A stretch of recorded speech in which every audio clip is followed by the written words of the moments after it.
Hello, hello, hello, and welcome one and all back to the Chaos Protocol. If you don't know what this is, we are an all-transgender, people of color-led, actual play channel telling stories set in an original, non-colonial, anti-Orientalist multiverse, which means that I stand against genocide and ethnic cleansing and support all the oppressed peoples of the world struggling against injustice, imperialism, and colonization. So free DRC, free Sudan, and free Palestine. And now, let's get chaotic! We are co-streaming tonight on Twitch and YouTube at Transplanar RPG, which is the name of our channel, and on TikTok on my personal platform at by Connie Chong. So if you're watching this right now, if it's on your phone or your laptop or wherever it is, projected on the side of the Empire State Building, you are seeing the live recording of Arc 2, Episodes 7 and 8. For legal purposes, I have to say that was a joke. We're not actually being projected on the side of the Empire State Building. Because this is a live recording, the final podcast version might differ just a little bit from the stream that you're watching while we do some edits and posts and tighten things up, but there's no wrong way to enjoy the Chaos Protocol, whether you are a live viewer right now, a VOD watcher on YouTube, or a podcast listener. Yes, we do have a podcast. So now, please allow me to introduce my fantabulous cast for the evening, starting with Valiant Dorian. Hello everybody, my name is Valiant Dorian. I use he, him, his pronouns. You can find me all around the internet at Valiant Dorian or at Otso Spirit Bear. Please enjoy that lovely treasure I just set you on. And tonight I have the distinct pleasure of playing everyone's favorite misbeloved twin brother of the Chosen One, Sayir, who uses he, they pronouns. I'm going to pass over introductions to Kai. Hi everybody, I'm Kai. I use he, they, and she pronouns, and I am back as the cowboy? Can cowboys shoot bows? I don't know. Mr. Zanin Esh, who uses he, him pronouns. And I'm gonna bounce it on over to the singular time warper, Sam Star. Hey, I love that. I'm using that. Hi, everyone. I'm Sam Star. I use she, they, and the occasional they pronouns. And tonight I have my favorite pastime of all time of playing Lumira, our time warper. Also a healer who uses she, her pronouns, and passing it back over to the boss. It's a me, the boss, but for just a little bit, I want to shine a spotlight on one of our lovely cast members who this might be their birthday weekend, Sam Star. So in classic Transplanar tradition, this is terrible, but please bear with us. We're going to sing happy birthday. With Oh my god. We're completely desynced because this is remote. I'm going to do it too. See, our producer, the voice of God, is also joining in. So, a 1, and a 2, and a 3. Happy birthday to you. Happy birthday to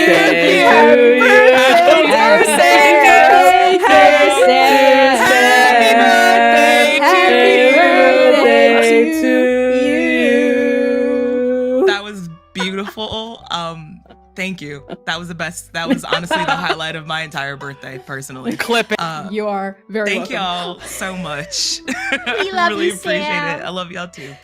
You time traveled yourself into the future by 1 year, which is an extremely impressive feat. We love you, Sam. So yes, to start off our announcements for the evening, a massive thank you to our sponsors for Arc 2, Explain Trade, Chapekku, and Hero Forge. So Explain Trade is a negotiation skills training consultancy of all things, believing in the power of Transplanar's potential to grow, tell great stories, and lift up our communities. Thank you for believing in us now and always, Dimitri Opines on Twitter. Chapekku is an incredible company that you're going to see some of tonight that creates unique, imaginative, and outlandish TTRPG maps and scenes you won't find anywhere else, with dozens of variations like seasons, time of day, and even weather effects. You can use Chapekku's maps and scenes in VTT integrations to make your worlds come to life. So you can support our sponsor, which in turn supports us, by pledging to Chapekku's Patreon today for as little as $1 per map pack or scene. And again, you might see some of those beautiful scenes tonight. Use ! sponsors in chat to get a full list of our supporters for this stream, and make sure to stick around during the break to check out their products. Of course, these commands are only going to work in the Twitch chat, so if you do ! sponsors in TikTok, it's not going to work, but you can go to Transplanar RPG's website. The link is in my bio to learn more about our show and our supporters. I'm going to pass it over to Val. And I am taking the baton and I'm running away with it. We'd like to take a moment to thank our Patreon precepts. These are folks pledged to the highest tier on our Patreon. Thank you so much to Alex, Astrid, The Bow System, Charles, Cassidy, Cora Eckert, Derek Davidson, Jordan, Lex, Lyle and Peanut, Mark J, Phil, Rose, Spencer, and Stardeers for supporting the second arc of Chaos. Use !Patreon in chat to learn more about our rewards and get access to some truly devious behind-the-scenes content. And I'm passing the baton over to Kai. Ha! Mine! I'm running! If you're enjoying the Chaos Protocol, please consider donating and leaving us a tip. All tips go towards us as performers and will be used to support our incredible mod team. Toss a coin to the Twilight Guard and use !donate in chat to support our work. And Sam, I'm gonna just back pass it to you. You got this, right? So what happens, I actually am going to watch all of you run, and I'm just going to open a little rift in time, step right up to you, grab it, and then move back open. Now, last time on the Chaos Protocol, Strike Team Nova receives their Mayday missions. After briefing with Artemis, Nova prepares themselves and enter the City of Heaven. When the dust settles, the team realizes that something is very, very wrong. The Heavenly Realm is completely empty. After some initial investigations, a minor curse, and a not-so-minor explosion, Nova manages to garner the attention of a goose and Xiaoqing, the last official left in heaven. Use !recap in the chat to read our full written recap document. Boss? Thank you for that. It's me, the boss again. So we're gonna hop right into the session, but before we do, as a reminder, the Chaos Protocol is a dark fantasy series that may contain content that is triggering for some viewers, so please take care of yourselves. Your safety is the most important thing. Content warnings for this particular session may include fantasy violence, grief, trauma, memory loss, depictions of heights, complex and complicated relationships, visions, romance, guns as weaponry, alcohol and drug use, and mentions of death of loved ones and family. So type !CW in the Twitch chat at any time to get a look at our content warnings. As for the title of tonight's episode, it is The Truth Can Hide, Your Heart Should Run, from Carved Inside an Empty Urn by Connie Chong. Nothing ominous about that at all. Now, let's begin.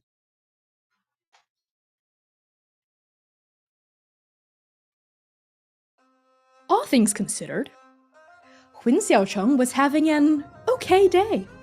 They'd found the Western Wind God's secret cache of wine. They ate a breakfast of kings from the empty divine kitchens. Even Goose was behaving, mostly. And now, as the sun reaches its zenith in the midday sky, we find Xiaocheng returning to the Ruyi Town Square, one of many abandoned plazas in the City of Heaven.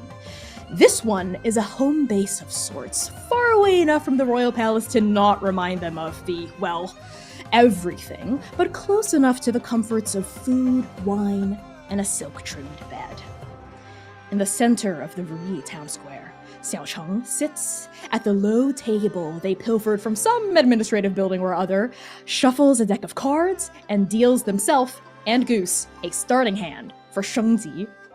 Goose ruffles his feathers, chews his cards, and as for Xiaocheng, they study their opponent over the tops of their own fanned-out cards. Goose is, well, a goose. There's no other way to slice it. Yesterday, Xiaocheng had tried putting him in robes, a little outfit, tassels to match their own, anything to cure the overwhelming boredom and anxiety of being the only person left in the City of Heaven, but Goose had refused, and now here he was, wasn't he? Butt naked and proud of it. Honk! Xiaocheng sighs deeply. They shake their head. The orange tassels dangling from their ears sway from side to side. 鹅哥，我已经告诉你了，你不能喝酒。Honk！ 为啥？为啥？因为你是蛾子啊。Honk! Goose dives for the gourd. Not the one at Xiaocheng's hip, but the smaller, uncracked one on the table, full of the Western Wind God's secret wine. But Xiaocheng deftly snatches it away. 酒是人先邀神的乐趣。你是动物，这也不是坏事啊。你应该 boom. Xiao Cheng flinches. Their orange eyes go wide. They spring to their feet, magic tensing around their body, and then honk! Goose bravely takes off toward the west, wings flapping, mouth full of cards, half running, half flying in the direction of that explosive noise. Xiao Cheng tries grabbing him, but only gets a fistful of feathers and a lot of air. Ugh! But it's too late. Goose is rounding a corner, picking up speed, fleeing the scene. No, running toward his destiny. Xiao Cheng hesitates for half a moment, half a second, their heart pounding in their throat. What was that noise? Are they not actually alone? Was someone else left behind? Who could it be? How? When? But there's no time to dawdle on these inquiries. They nod to themselves, take one last swig of wine, and set off running after Goose. And the rest is, as they say, history. Xiao Cheng stands before your party, their torso bent in a steep, respectful bow, as they raise their brilliant, huge orange gaze. That final sentence trails from their lips.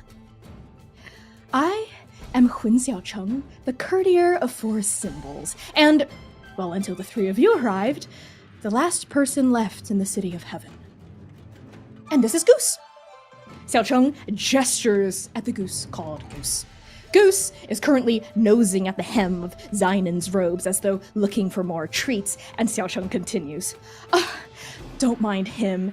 He really is quite lovely, if rather temperamental. Not much of a conversationalist, though. But enough about my companion. What about the three of you? You don't seem like gods. Are you cultivators? And now, I'd like to properly introduce City of Mist to everyone here at the table, because as Xiao Cheng's brilliant orange eyes fall upon each of you, they don't just see what's on the surface, they see what's underneath. In City of Mist, which is the system we're playing for Arc 2, the players embody Rifts, who are ordinary people comprised of a Logos, which is their ordinary, regular Joe, mortal side, and a Mythos, which is their magical side, which typically manifests as a real-world myth or fairy tale. So your Logos is something like you're a doctor, you're a gambler, you're a wanderer, and your Mythos would be something like King Arthur, a werewolf, a storm god.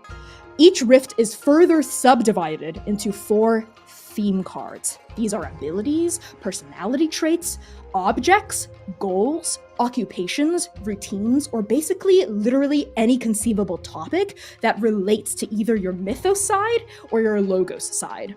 So let's say your Rift Logos is Gambler and your Mythos is Storm God. So you could have 2 theme cards related to being a gambler, like Bullshitter, which is a personality trait, and High Roller, which describes your access to wealth.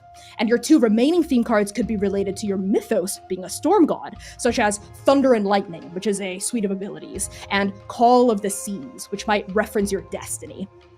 Each of these theme cards grants you 3 power tags to start, which you can add to your rolls when you attempt to make moves in order to get a better outcome. There are a lot more rules than that in City of Mist, but that's all we need to know for now. So with that in mind, let's start with Zainan. What Mythos and Logos are you defined by here in the City of Heaven, and what 4 theme cards correspond to each? Zainan has a Logos of the lone survivor, and his Mythos is the ghost of Kaseki. His Logos themes, he has 3. The first one is the lone survivor of Kaseki, which is a defining event. His identity the second one is his personality, everyone and no one. And his third one is his bow, the birdsong bow, specifically. And then his Mythos, the less seen part of him, Dust to Dust, an adaptation theme. Ooh, yes. I believe in City of Mist terms, Zynon is a touched rift, which means they're mostly logos. It's like 3 of the theme cards refer to their mundane side, and only one of them refers to their magical or mythical side. And so they're kind of touched by the mist, but not fully walking into their mythos yet. Lovely. Let's go over to Sayir. What about you? What are you made of? Alright, so Sayir's logos is the Little Hunter, while his mythos is the Doomed One. He has 4 theme books split right down the middle between Logos and Mythos. The Logos theme books are The Chosen One's Shadow, which is a defining event, The Little Hunter, which is a training type Logos theme book, and his Mythos theme books are Divination, which is called The Omen Speaker, and Expression, Doom Incarnate. Wow, that's so normal, Sayir. So Don't Sayir- worry about it. It's fine. Yeah, that denial's working out real well for you, isn't it? It's fine. Sayir is what's known as a borderliner. So 2 logos, 2 mythos. You're kind of like right in the middle, balanced between these 2 halves of yourself. So now let's pan over to our final member, surviving member of Strike Team Nova, Lumira. What about you? God, Connie, that is a kick in the fucking chest every time. Okay, whew, yeah. So, Lumira's logos, is Combat Medic, and her mythos is Tungal's Chronergist. So her theme books as well are split right down the middle. For her logos, she has what's called Combat Medic, which is a training theme book, as well as Lumira's Oath, which is what's considered a mission theme book. And then for her mythos, we have Tungal's Pocket Watch, which is a relic out of the relic theme book. And then she has Budding Chronergist, which is an expression theme book.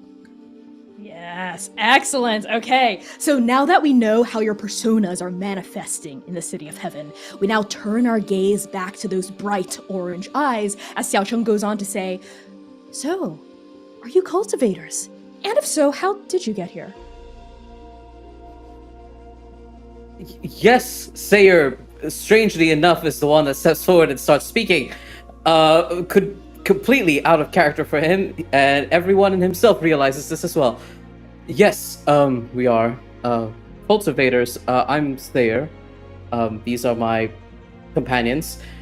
Hey. And we just showed up. You just showed up? Yes, But- we are cultivators. Apologies for my friends here. I don't think they're familiar with a goose as before. Well, while this is going on, Zynon's trying to like introduce himself, but he's also like a little bit like enamored with the goose that's trying to like dig through his stuff, and so he's kind of stuck between like crouching down and like opening up his robes to show the goose he doesn't have any snacks, but also trying to like participate as a proper agent and an adult person in this conversation. And he's kind of like half bent over and he kind of straightens up. Yeah, we just came in on the dais back there. The Ascension Gate? But I Yes. sealed all of them. How did you get through? And on whose summons did you arrive?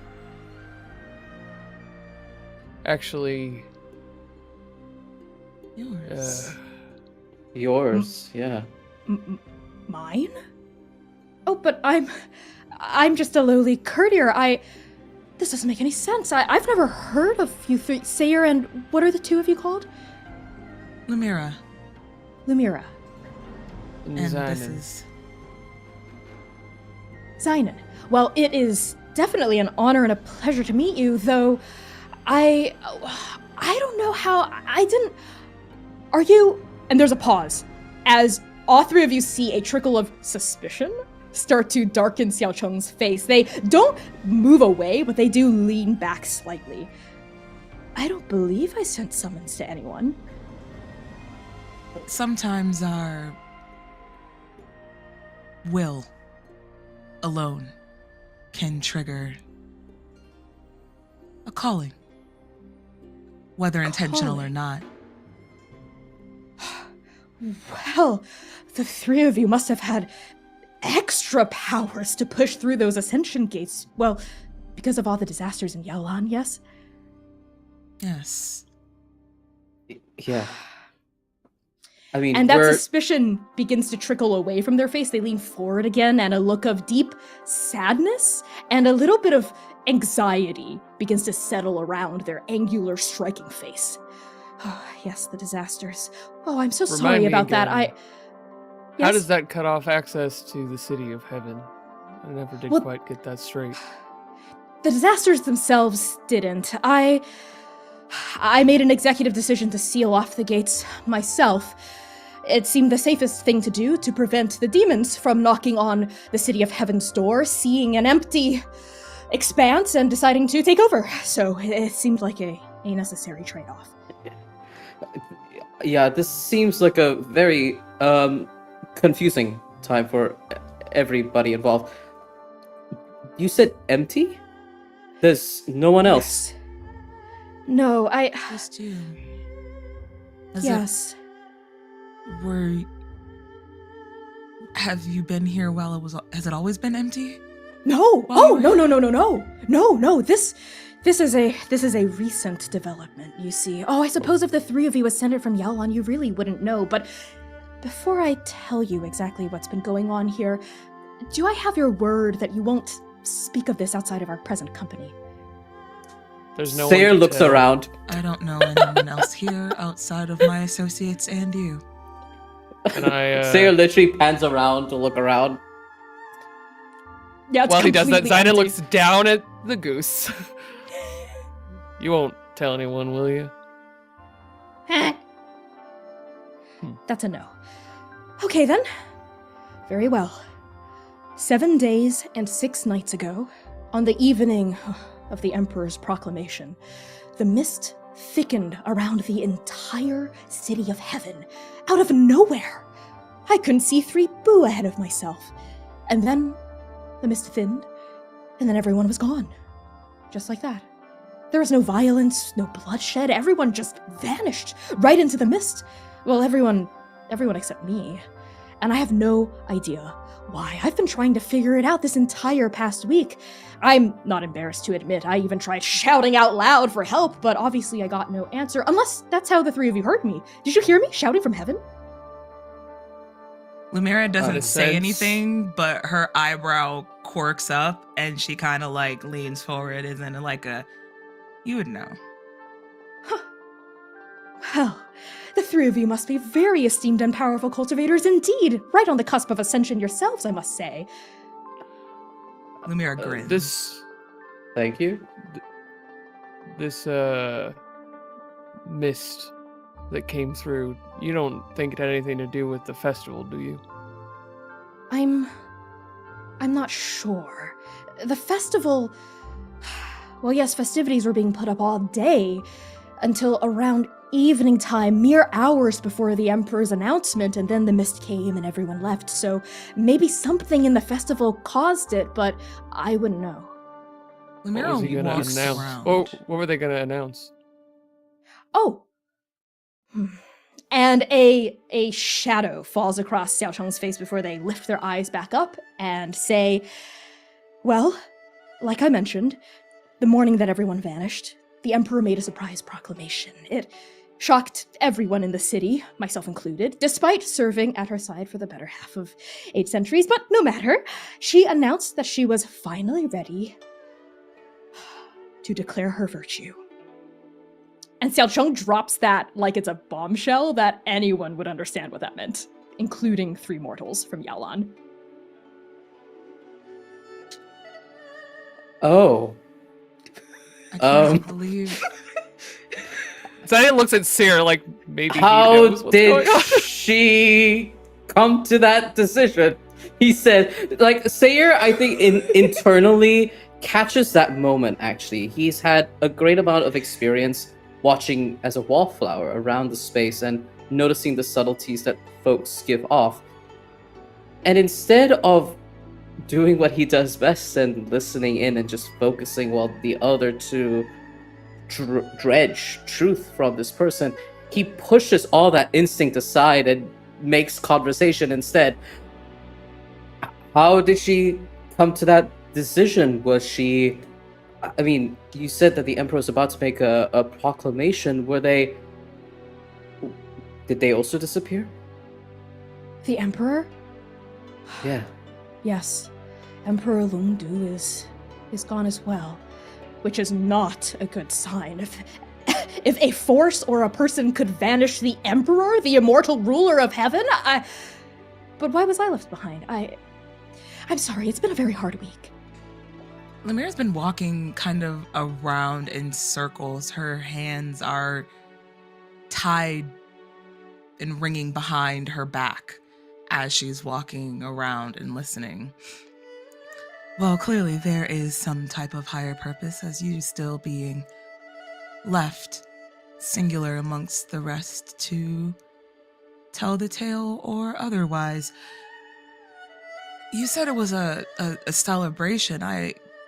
Yes. I would consider that the town would be very noisy up until yes. that time. So when the mist Many came, fireworks. was there no distinct sounds or noises that you heard? Were there any type of tracks or things that were left behind, or was it just someone was there and then wasn't any longer? Well, it was turning to nighttime, and the Emperor had said that morning that she was going to announce her virtue at night, so the festivities got more and more elaborate and enthusiastic as the hours wore on and the sun kissed the horizon and the moon and the stars came out. And as, of course, is customary in the City of Heaven, the mist did thicken around nighttime. This isn't necessarily so unusual, but the degree to which the mist coagulated, I've never seen anything like it. It's like one moment we were here, there was a nice cover of fog all around us, and then I couldn't see even my hand that I stretched out in front of my body, and then the mist thinned and everyone was gone. I suppose in terms of a noise, it was less so an extra special noise and more so the absence thereof. When the mist thickened to such a degree, everything became very muddled, very just blended together. And then silence.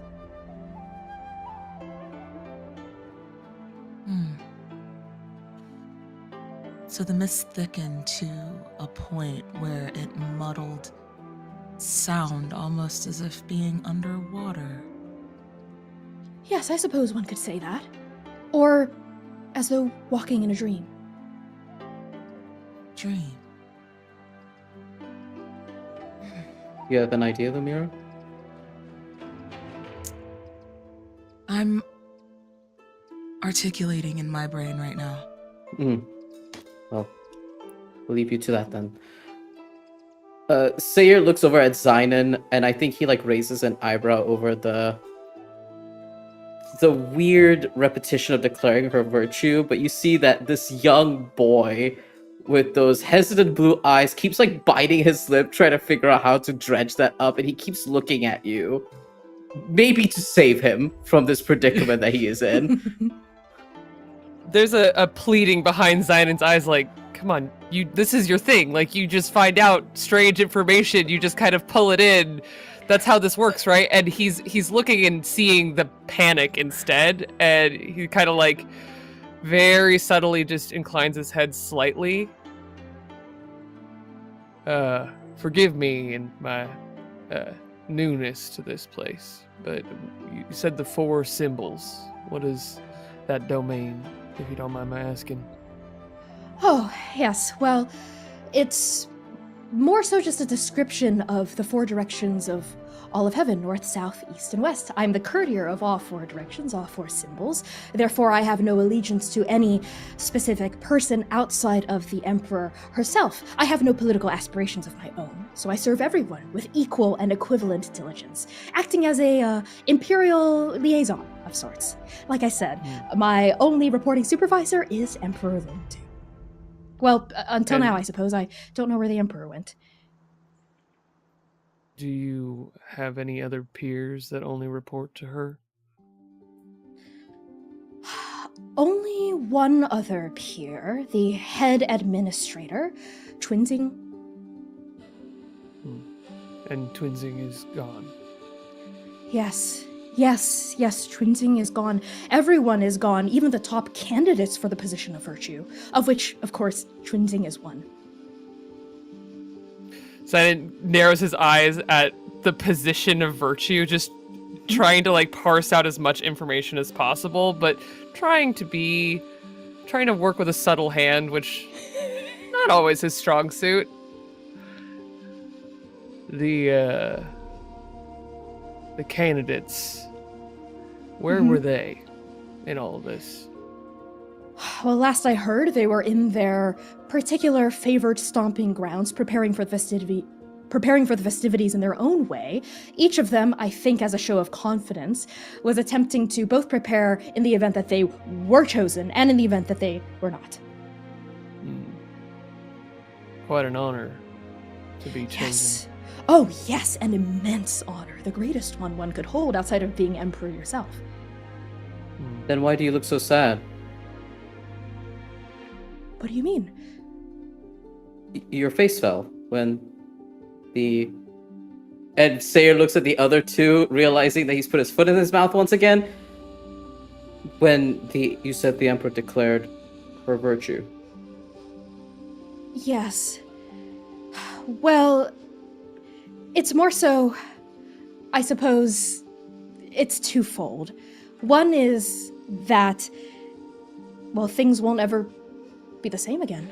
I suppose after the virtue is selected, whoever fills that seat will be guiding the city of heaven to their particular aspirations, their particular preferences. The Emperor will, of course, be taking a step back, still ruling, but the virtue will eventually become her successor. And the other reason is, I must admit, rather petty and personal and frivolous, and I needn't bore the three of you with its details. Could be important. You're here, aren't you? Well, I suppose I am. I suppose a small, petty, selfish, and unworthy part of myself enjoyed the rhythm that the Emperor and I had cultivated over these past over 8 centuries of knowing each other. So the virtue, of course, would become the Emperor's new confidant, her champion, her spokesperson, and I would still do my work. I would still be a bureaucrat. I would still be a court liaison, but have less of a connection with the Emperor from there on out.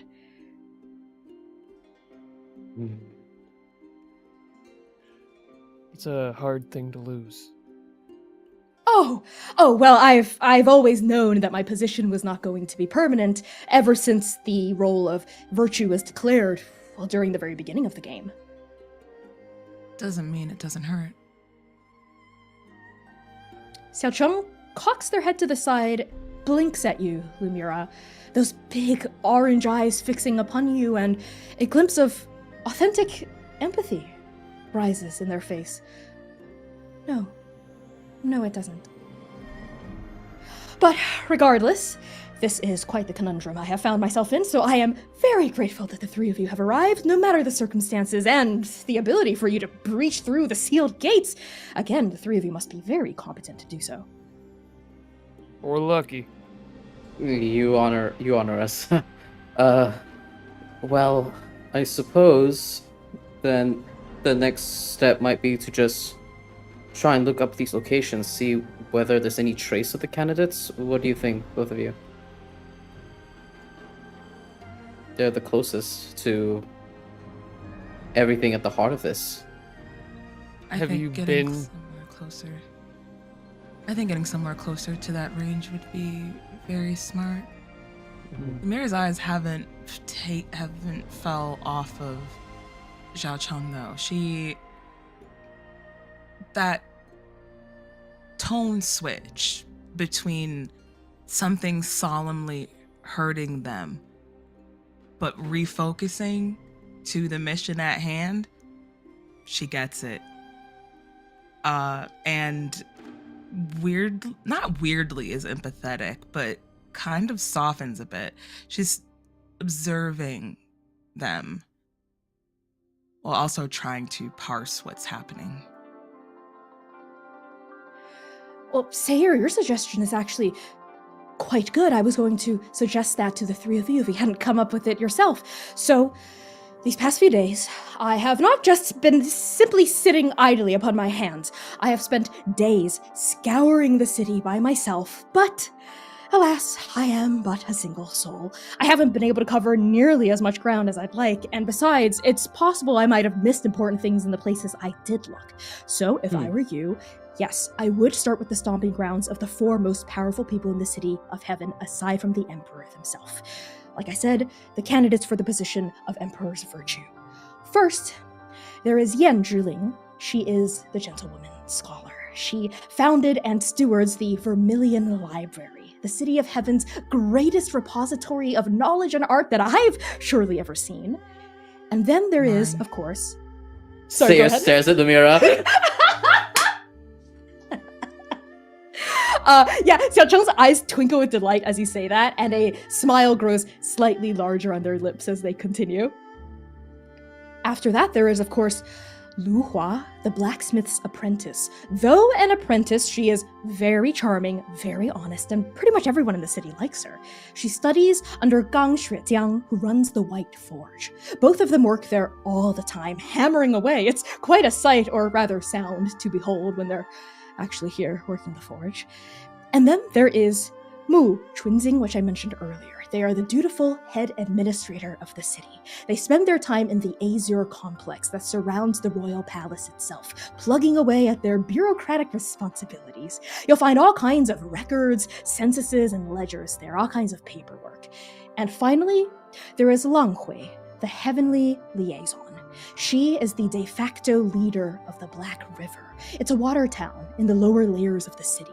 He's in charge of diplomatic relationships between the sister realms on behalf of heaven, including to the underworld, though everyone around here also knows him as an unofficial information broker. Really, you can't cough without Lang Hui knowing about it. Sounds like they might know a thing or two about what happened. Yes, most certainly, if they were here. Those are your prospects. Yeah, I think the broker might be a great place to start, just to, at the very least, narrow out our scope here. If Xiao Cheng, you mentioned that you sealed up the gates because of fear of ghosts arriving on And demons. Demons, demons. yes. I've been attempting to do my best forging letters back to the underworld in the hand of the various representatives they've been in contact with, but I worry their suspicions might be mounting. They might be knocking on the City of Heaven's door any time now, so to prevent a curious person from just popping up and peeking around, I've sealed the gates. Yeah. And you scoured the palace, yes? I did. Nothing suspicious? Nothing out of the ordinary like here. Well, plates on the ground, food spilled, votive offerings toppled over as people carrying them suddenly vanished. But outside of that... Well, speaking of which, that's why the hole in the bridge was there. You know, floating above there was the Spear of Seven Storms. It's been floating above the apex of Taoli Bridge for generations now, but the magic sustaining it must have snapped when the mist came and it took everyone, I suppose. So it fell and exploded, and there's the hole, though it was much smaller before the three of you got here. Yeah. Zainan totally hides his face behind the brim of his hat and just kind of looks down at the goose like, this is between us. Don't tell them. yeah, Goose is happily slobbering all over the hem of your robe and not saying anything. With that, Well, I suppose we should start investigating the liaisons, the broker's place. I think that would be a good do- place to start. And that's lower down. Sayer's trying so desperately to pivot the conversation away from the bridge, because he sees Zidon like tucking his face beneath the hat, and he's just like, yeah. Which direction, Xiaochang? We are Oh, just new. down. As you can see in the hole blasted through the bridge over here, that was, again, much smaller before you got here. If you would just come with me and lean over the precipice, and Xiaocheng gestures for the three of you to come right up to the edge of this hole.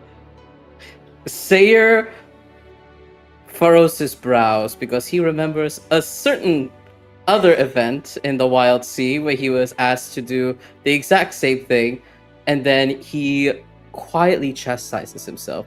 How could he look so suspiciously upon Xiaocheng? He should be kinder, like she was. And he leans over and does as he is told. Next to Seer, Zynon steps forward and looks over, and there's almost a ghost of the memory of standing on the railing, haunting Zynon as he looks over at Seer. The same nose, brow, and he stops, just gives a ghost of a smile, and crouches down so that he can hold the ledge and look down without falling in. Jesus Christ, Kai. Okay, what about Lumira? I want both of don't Jesus fuck Val like you ain't start the bullshit. Don't even start. Don't even start. I'm the one in pain over here. The fuck. Let's see.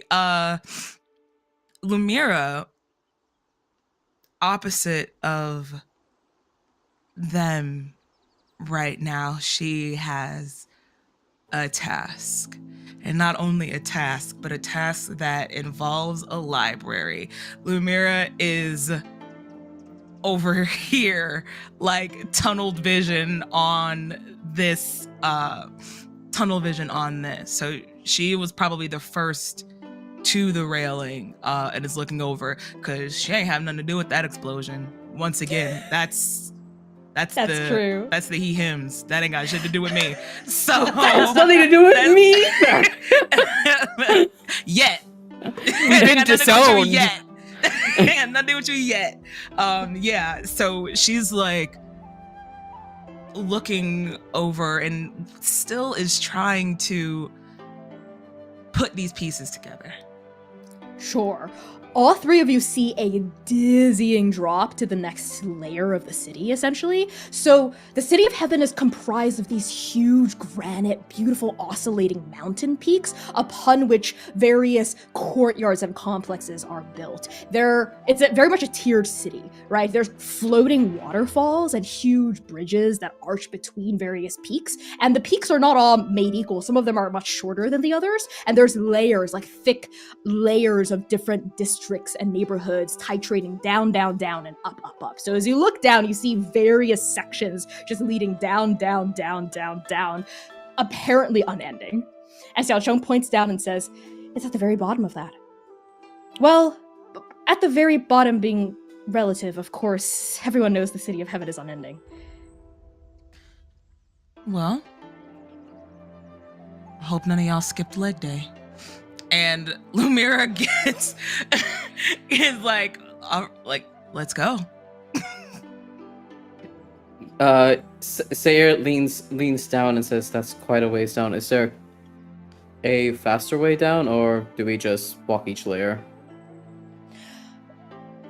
At that, Xiaocheng cocks their head to the side, a little bit confused and interested in what you said. Usually the gods just float down. Oh.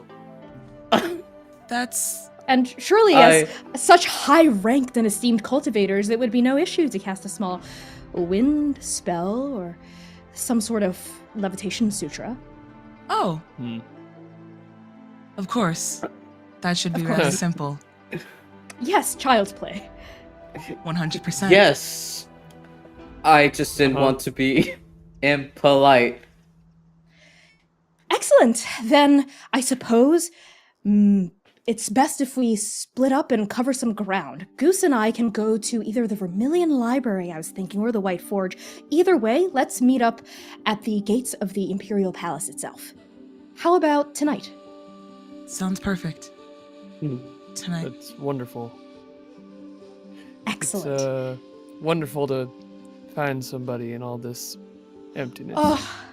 Oh, yes, it seems my prayers to the mist itself have been answered. I cannot overstate my gratitude to the three of you, and please, please, please do remember to keep this conversation to ourselves. I don't suppose you will run into anyone, but if you do, let me know as soon as possible, and if you run into anyone who is not from the City of Heaven, other mortals like yourselves, or a very persistent demon who might have popped through a seal, just like the three of you have, make sure to keep things under wraps as much as possible. We want to effect a display of strength and order. And how do we contact you if something like that were to happen? Oh. Well, I suppose I can leave Goose with you. Zynon crouches down to Goose, kind of like holds out a hand to kind of tug a little bit of his hem away. You, good at finding each other?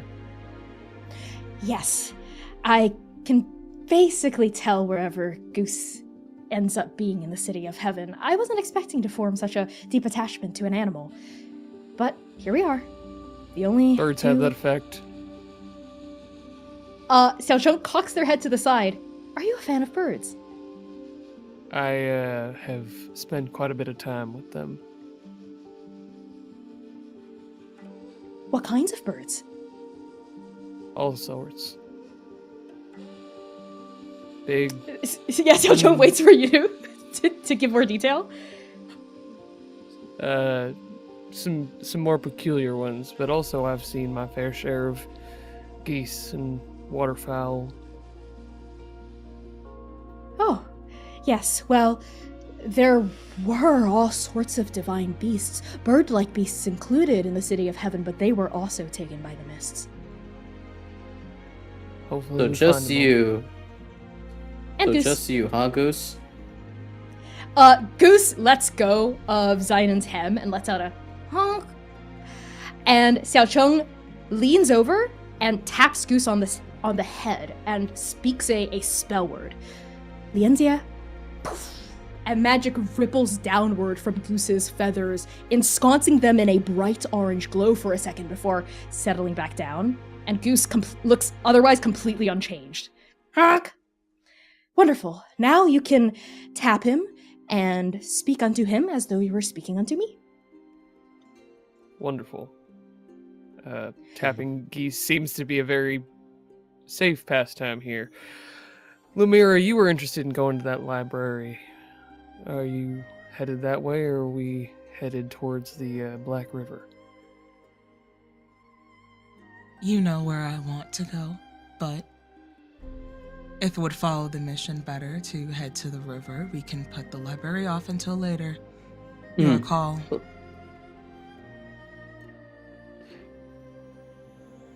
We can... I mean, if our investigations show up not very much in the Black River, there's no reason why we shouldn't be able to head back to the library after. Fair enough. To the Gives you Black more River. time, so you're not rushing either. Lumira just nods. Okay.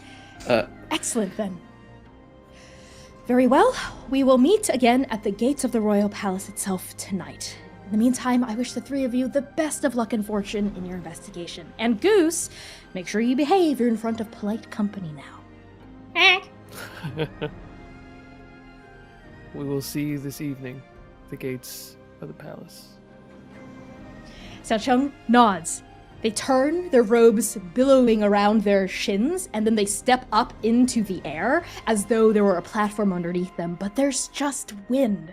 And they step over the edge of the railing, and they're off. They float through pure clouds and air and wind as though it were nothing at all to them, and then they vanish around a corner, swallowed up by the curve of a gorgeous garden-laden courtyard. Lumira Goose looks a little down. lonely. I was gonna say Lumira looks down at Goose and then looks to Zynon and then down at Goose again and looks to Sayir. You two are responsible for him. Yes, ma'am. Yeah, yes, Lumira. And Sayir looks at the goose and knows he has no real experience with fowl. He's kind of just here. And he'll just like look over to Zynon and nod of the shared responsibility that they have. And I'm Congratulations! You're now dads to a goose. Yeah. Lumira's like, I'm not Listen. touching that with a pole. This is Zynon's best day yet. He gets a goose. Everyone's So like, woo! Zynon's like, Goose! Yes! Yeah! Yeah. Excellent. So, go ahead. Oh, I was gonna say he looks down into this big hole where there was bridge and maybe was more bridge not long ago. Looks back to Lumira. You got any bright ideas how to get down there? Really? Actually, I do. I've been wanting to test this out. Oh, thank God. We'll see. I'm going to. This is what I want to do because you said way down, God's float, and I was like, oh, but what if fuckery? I want to create a liminal around all of us Okay. to carry us down to the bottom, essentially. And it's not going to like. We're still going to be walking. But I want it to speed up the time that it's going to take for us to walk all the way down the steps. So essentially, I'm kind of creating an escalator for us to cut our movement time in half. Love Yeah, that. sure. Love By her. taking like just stairs and ramps down, right? But with a liminal, so you're speeding it up. Okay. I think this attempt counts as channeling your power. So, to better aid our table's particular playstyle and the setting of City of Heaven, I have taken the liberty of hacking City of Mist's moves into 3 categories. This move we're about to invoke fits under Rift moves, which is what I've written, under Channel Your Power. So, when you channel your mythos or logos to overcome an obstacle, reshape the environment, or extend your senses, describe how your power flares and roll 2d6 plus tags. So, Lumira, what tags are you invoking, and how does your power manifest around you as you attempt this? I think how my power itself manifests. And then what was the first question in front of that? My brain got excited. Just which tags you're using. Oh, which tags I'm using. Okay. I'm going to use my creating liminals tag. And I also wonder if shielded by time would also be a interesting tag to use as well in this regard, if I can use both of them. You know what? I'll allow it. You could also even use control of time under Oh, pocket yeah, watch one. actually I lied. I'm gonna use that one. So I'm gonna use creating liminals and control of time instead. Excellent. I'm gonna invoke your weakness tag, which is Okay. doesn't understand its power. Makes sense. For your chronology, this is very new and you're attempting something very specific. So in total, that's a +1. But you can mark attention under pocket watch because I'm invoking the weakness tag. Okay, cool. And when we mark attention on a theme card, that means once you hit 3 attention on a theme card, you get to choose an improvement. And how you mark attention is whenever the GM or you yourself voluntarily invokes the weakness tag to basically like limit yourself for the sake of the story. Go ahead, Zynon. I was just gonna pitch a little bit of more mechanics of us all making a plan together. We have a mechanic for that. We do have a mechanic we do for have that. a mechanic for that. Yes, we do. That's true. So, so that the audience at the table also understands, in addition to each character having theme cards, you also have a crew theme, which in your case is Strike Team Nova, and your crew theme also grants you power tags that you can invoke. However, crew theme power tags are what's known as crispy. Essentially, once you use them, they're burnt, which means you can't use them again until you take a long time to reset them. So, the power tag I assume you're all going to invoke is the Plan, which is Yes. under Strike Team Nova. So that would grant Lumira another +1. So that's a Okay. +3 total, -1. So that's a +2. Plus 2. 2d6 +2. Go for it. Okay, let me go to channel my power. 10. Oh my god. Ooh. Thanks for Oh that my God. power Hell yeah. tag. Thanks for the crew Yeah, that was tag, 'cause needed. That saved That it. was needed. That fucking Okay. saved it.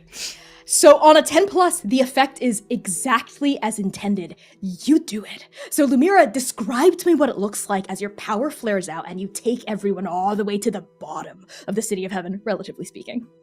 I think what happens is almost a little bit similar to Sing's daises as she walks up. Lumira's liminal works almost as if gears are orbiting around all of you. So it's like these gold spectral gears pop up around all of us and link together, and they all move in tandem with each other that operate in concentric circles around us as we walk. And you notice that time doesn't really change. It's almost as if the earth around us is still, if you're paying too close attention. You don't notice it while we're moving, but if you're just a little bit closer, the earth literally is still around us. Leaves that are falling from trees are stuck in space, almost frozen, until we reach the bottom and the daises and circles drop, gears drop, and then that's when everything moves back in time to the way it was supposed to. Oh, that's so sexy. Oh, I love that so much. How are Sayer and Zion responding to this? The moment that the gears begin to appear, Zynon immediately looks at his hands, looks at his, kind of looks under his kimono, actually, just kind of checks to make sure that he's not flaking away. The last time he saw this, truly the first time he really saw it, was Lumira using this same power over liminals to unmake someone. So he wants to make sure that he's whole. He just became flesh and blood again, and he wants to make sure that that stays for a little while.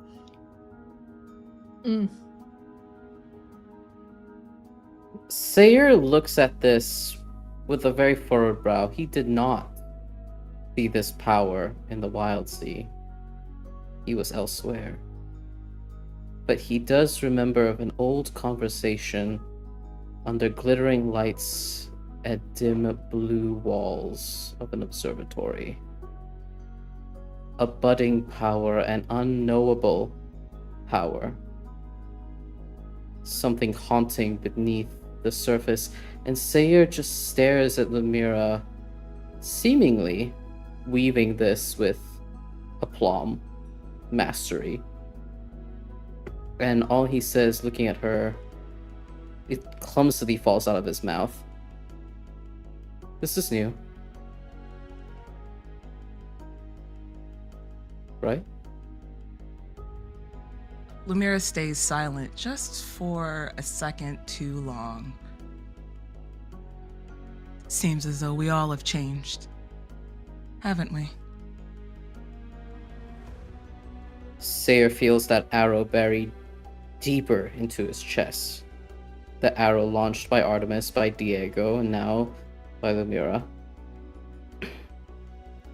Well, I suppose so.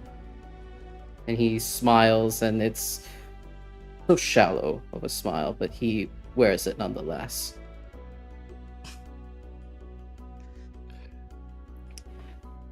But that sure beats falling down. Don't want to do that again. As the final clock gear grinds to a halt and then poosh, dissipates, you see a cherry blossom petal that was suspended in midair right next to you flutter past, specifically past Zynon's eyes, and then more regular leaves from a nearby tree as all of you find yourselves now in the midst of the Black River. So, it is a water town in the lowest tiers of the city of heaven. It is a flat, sprawling expanse of buildings and bridges stitched over a dense network of rivers and canals. Runoff from the divine lakes, rains, and waterfalls of the upper levels splash all the way down here, collected in overflowing ponds that gush past the Black River's infamous establishments. As you look around, you don't even need people here to understand what these buildings are. You see gambling houses, you see pleasure dens, you see luxurious restaurants, you even see temples, which is really interesting. On your way down here, nowhere else did you see even a single temple, because why would there be? The gods who would be worshipped would presumably be the peers and equals of everyone else here in the city of heaven. They're all around. And yet, the Black River contains temples, its shrines laden with offerings and merits and glistening gems. As you see this water town laid out before you, let's say the three of you are standing on the edge of a canal with a bridge near you, a gambling house to your back, a pleasure den across the river, and various temples and glittering establishments in the midst of festivities cut short. What do you do? How do you begin your investigation? With a big grin on his face, Zynon looks around. This has an air of home to him. And I think the first thing after the gears fall away and he sees that cherry blossom petal, he follows it as it lands, and he looks up and is looking at the gambling house. Which of these places? And he finally looks away a little too long. Do we think is a good place to start? Well, and Sayre paces around and looks about all these spaces. It feels like an easy place to meet an information broker. It's at a gambling house. Everyone's distracted, placing their bets. Discreet. Lots of money in and out. Lots of money in and out. Well, it makes sense. More people would be talking unabashedly, thinking that no one was around listening, Yeah. hiding in plain sight. And there's enough weapons usually around in a gambling house to stop anything bad that no one wants. Zynon steps forward towards the gambling house, and I think as he does, he unconsciously begins to think about all of the people coming in and out, just what it looks like in an active gambling house, and is looking over the exterior, trying to discern the types of people, what it looks like a gambling house full of gods in the city of heaven. What does that even look like? And I think as he does, he begins to almost ask the city itself what is here as he looks over the building. And as he does, there's almost a bass note, an echo that comes from him. And as he is trying to look over all of this and understand the landscape of where they are, essentially, I would like to pitch a move, Connie, as he investigates. As he is looking, I would love for him to unknowingly manifest a power tag of unspoken eulogies. All of the people, all of the places of people that aren't here, absent shapes of beings, and also echoes of who he was, and he unknowingly dips into his ghost form. And I would like to investigate using weird ghost powers. I'm gonna say that's more of a gaze into the mist move. Especially if it's unintentional and you're slipping into it, I'm gonna counter pitch. So gaze into the mist is a rift move. So when you gaze into the mist for answers or signs, describe what you're looking for and roll 2d6 plus tags. So what are you looking for, Zynon? Zynon is looking for the place where the familiar types of people who would be going to an information broker. So maybe clever-eyed people who are trying to stay clear, who are looking around and that kind of stuff. Not people who are there to have a good time and, go to a pleasure den or go gamble. Sure. Okay, yes. So you're specifically looking for interesting clientele that might have come in and out of this establishment. Excellent. So which tags are you attaching to this? Besides the, I actually think it's going to be Untethered Existence for his Mythos tag, and Resourceful Criminal from his Logos Everyone and No One. And I think that's all I've got. I'm going to invoke your Mythos Weakness tag. Can you read it out loud to me? A closed door. Yeah, this is completely unintentional. So that door, I think, maybe it's not even cracking open. This is mist flowing through the bottom of the door through the crack there, right? So if you were open, you would maybe get more intentionality, more thoughtfulness from what the mist might speak back to you. As it is, you're unaware of yourself even doing this. So that's going to be a -1 from that weakness tag. And feel free to mark attention on that Mythos theme. And a +2, I believe, from the other power tags, making it a total of a +1. All right. Go for it. Oh, hell yes. He him redemption. 12. Oh my god, what? He him redemption. What the hell? My Damn, dice said okay. yes, a 6 and a 5. Oh my god. So on a 10+, the mist shows you lucid visions and a clear path forward. Zynon, what does it look like when you slip into your ghost form? As Zynon looks over at the exterior of this large gambling house, something familiar happens that you all saw at least once. As he steps forward, wisps of dust begin to trail off of him, almost like he is in stop motion.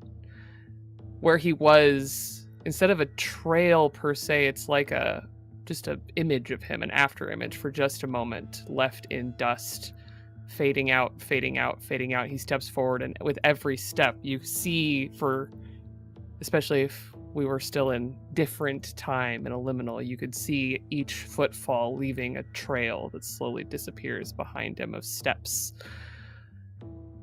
And he overlays this moment with the image of people entering a not so fancy gambling house. Faces blurred but familiar as he steps forward in a different street, on a different plane at a different time in his life, and looks over the space and begins to try and fill in the faces that were familiar to him once with the faces of the divine from here. Damn, okay, Zynonesh, you walk the line, and the edges of your own being here in the city of heaven begin to fade. From your perspective, it's as though a fine mist settles over both of these visions. The vision of a not-so-fancy gambling house with familiar people, and the vision of a very extravagant, luxurious, over-the-top gambling house that is here in front of your face in the city of heaven. And everybody, this gambling house, it's marvelous. It's one of the few buildings in the city of heaven that's also tall in addition to being broad. There are multiple levels here. This ground floor has a stone ramp that leads up into open gates beyond which you can just smell the remnants of incense and cigarette smoke. And the doors are flanked by these two huge stone carvings of guard lions with these vicious looking faces, their clawed paws on top of spheres, magical spheres. On the next level, you see a balcony that juts out, made of pure, dark, beautiful mahogany, an overhang of pure black tiles. Glazed ceramic, but glimmering like deepest night, like bolts of obsidian layered on top of each other, like a demon's teeth, titrating all the way upward to a beautiful spire that winds up, and almost scrapes the underbelly of a stone bridge from the higher level, arcing above your heads. This establishment is grand. It's beautiful. And Zain and Esh, you see its patrons. At first, just a murmur of ghostly forms like yours with no real faces, no real names, no real countenances. It's so hard to see what used to be here without actually being there. But then, because you got a fucking 12, clarity begins to etch into these forms. You see beautiful flowing robes. You see long hair, short hair, tall, short, broad, thin, all manner of gods coming in and out of the establishment. You see after images of someone being thrown out onto the street by a huge bouncer, their cheeks flushed with wine. They hit the ground and they tumble into the canal. You see a ghostly splash. You feel water that isn't actually there splash onto the hem of your trousers. And then, cutting through the crowd, bright, an actual real person, someone important, a named clientele. You see a woman. Oh my God, Zain and Esh, what a woman. 6'4", light brown skin, short black hair slicked up and back out of her face. You see elegant, deep crimson robes with golden trim and emerald decorations. A crown of jewels rests atop their head, and their steps all the way up into the gambling house leave fiery markings in their wake. You see eyes, red, pure crimson eyes, alive with energy and power. This woman radiates power. She vanishes into the crowd, into the gambling house, and your eyes are drawn upward to the balcony, and you see someone else, a person, standing there leaning over the railing with a long cigarette holder and a something to smoke at the end of it, trailing smoke up into the heavens. You see the owner of this establishment, in fact, the owner of all these establishments, a short, slight god with light brown skin and bright silver hair shorn at the sides. They wear pure black robes, the same color as the black tiles above them, with a white sash and bright blue trim. Her face is quick, fox-like, with slitted black eyes, the same color as their robes, and the tips of his fingers, you see as they hold the cigarette holder, are pure black, fading all the way up their arms. You also see a white snake, an actual living white snake, draped across Tada's shoulders with a bright pink tongue flicking in and out. They take one easy final drag on the cigarette holder, and as ghostly smoke goes up, they hear something you don't hear. They turn, and you see that the woman that entered, the fiery, powerful woman, is now standing at the mouth of the balcony, saying something to them. And then you're pulled right back into the now. The spectral dust falls like someone dropped it. And Zainin doesn't seem to know that that happened as he's looking up. I think this is the place, and he's looking up at the balcony. He doesn't even look back at everyone else. Thayer looks at you as if he smelt something so familiar. Dust.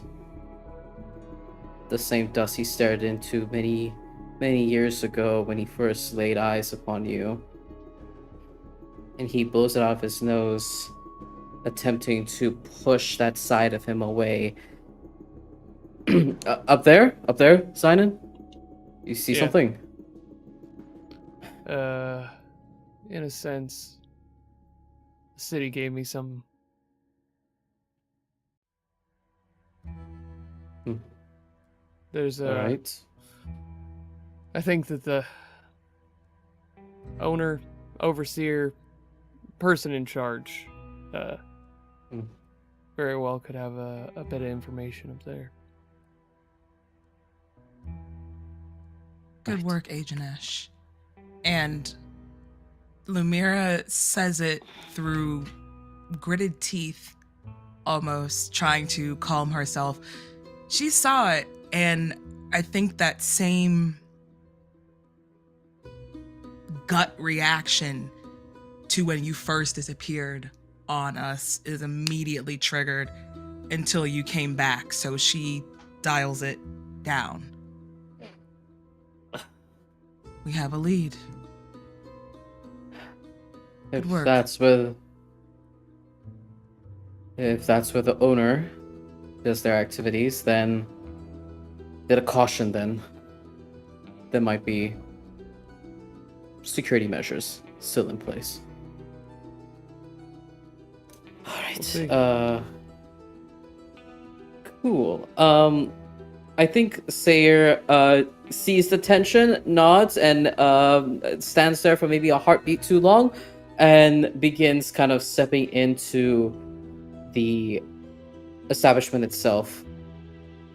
Breathes a sigh just so that he can steady himself. There's some relief not having to stare at their faces and pretend and wear a mask, so he focuses. I will start climb. There's like it's a spiral staircase, if I'm understanding it correctly, to head up to where the owner is, or the area that Sinan saw. So you're right in front of the gambling house. There's a ramp that leads into it, and presumably the way to get to the higher levels is inside the building that you haven't seen yet. There's a balcony cool. kind of like overhanging over the top of the ramp. Do I do something silly? I think I do something silly. Be silly. Be silly. I'm gonna do something silly. Can I climb up to it? Climb up straight to the balcony. Oh my god. The balcony is like 20 feet above your head, so you could try to jump and grab onto it if you want, or like climb up the facade of the building and then hop onto the balcony.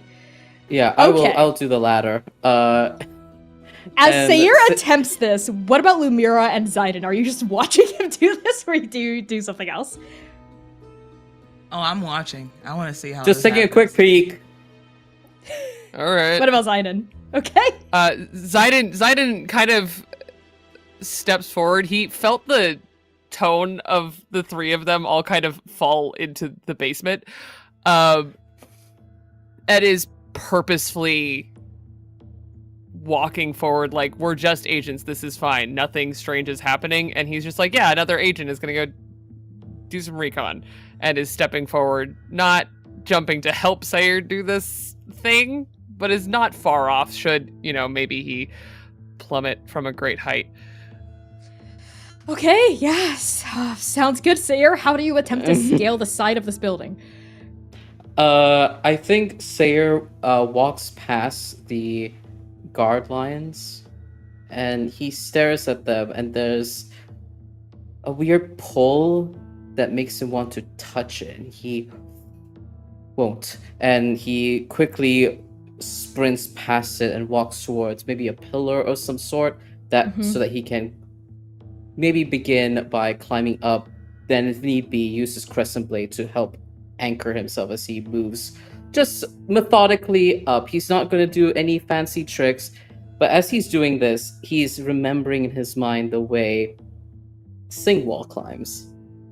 And Singwall climbs the wall with such precision, but also with speed. There is an efficiency in the way the Chosen One does things. And he can't help but think of her and the way she moves as he also climbs the space. Okay, Sayer, I'm gonna need you to tempt fate. So when you tempt fate with your actions, Fuck, okay. Describe Yep. what perilous feat you're trying to accomplish and roll plus mythos. That's how many mythos cards you have. Oh, okay. So just +2, just the cards, not any of the tags. So I'll Nope. just. Just how many cards you Alright. have. Is that a 2? Plus Okay, this 2. is a move I wrote. I pulled it from Godkiller, which is a game I wrote. It's a Rift move now in City of Heaven, which is the name of my hack for City of Mist. So go for it. Okay. Mira Alright, just I am pulls out a tempted. piece of stabilizing gum out of her coat and then just like sticks it on like a braid. Like her hair is like one of her braids is like clipped up into her hair, off like pushing it off over to the side. She just sits it in there because she knows she's gonna need it. Wow, does that count as hinder your team, your crewmate? Would you like to, Mira? Do you want to Would you like hinder to me? funny. hinder Sayer? No, I don't want to hinder because he hinders himself all by their lonesome. I don't have to help at all. Wow, Sam's just gonna execute it right here and now. Wow. All right, I've rolled. Okay, so that's +2, right? That's an 8 Mhm. total. Sorry, 7 8 total. 7. Okay, barely shy of a miss. That is a mixed Whew. success.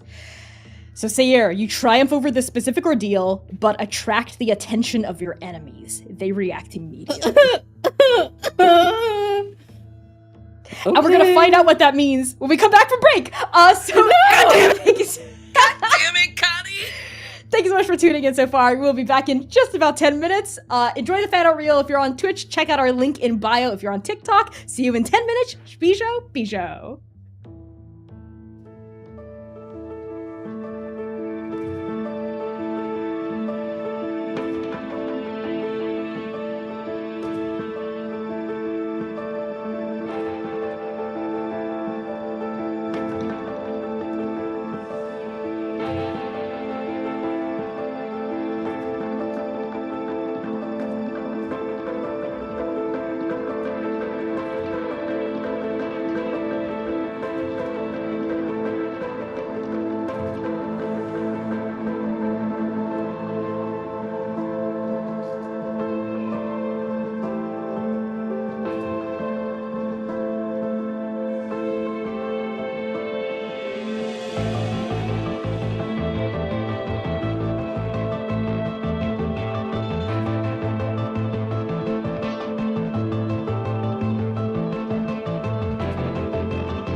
Hey there, Transplay Nerds! Are you looking for high-quality fantasy maps for your next tabletop campaign? Cheipeku has you covered.